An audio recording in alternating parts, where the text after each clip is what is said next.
ভাবে ডোটা করবেন। এই যে এখন এটা এই ডোটা বাইরের টেম্পারেচারে 1 ঘন্টার জন্য আমি রেখে দিব। তারপরে আমি নর্মাল ফ্রিজে 16 থেকে 20 ঘন্টা মতন এরকম ঠান্ডা করার জন্য রেখে দিব ডোটা।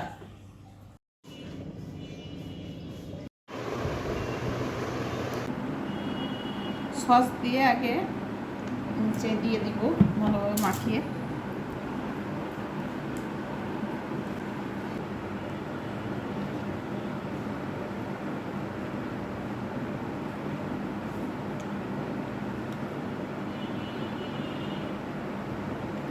মাংস আর মাশরুম দেওয়াটা কমপ্লিট।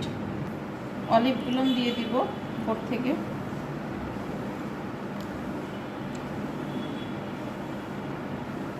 চিলি ফ্লেক্সটা দিয়ে দিব, একটু বেশি করেই দিই, একটু ঝাল ঝাল।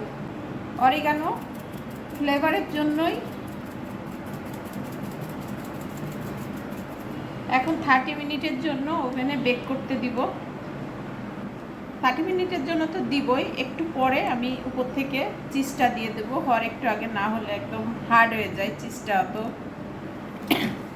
আরেকটাও বানানো হয়েছে ছোট গোল সাইজের, তো একটু চিলি ফ্লেক্স দিয়ে দিই। মানুষ বেশি, এই জন্য পিজাও বেশি।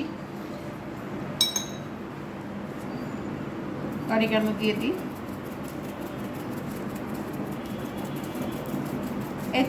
এটা 30 মিনিটের জন্য একই সাথে দিব, দুইটা বেক করার জন্য।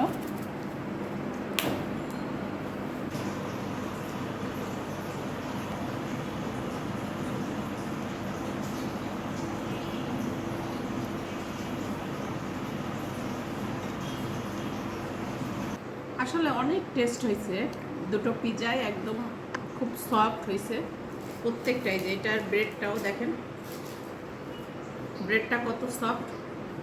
আসলে আপনার ময়দার ডোটাই হলো ইম্পর্টেন্ট। যত আপনারা টাইম দিয়ে রেখে দিবেন তত। দেখছেন কতটা সফট।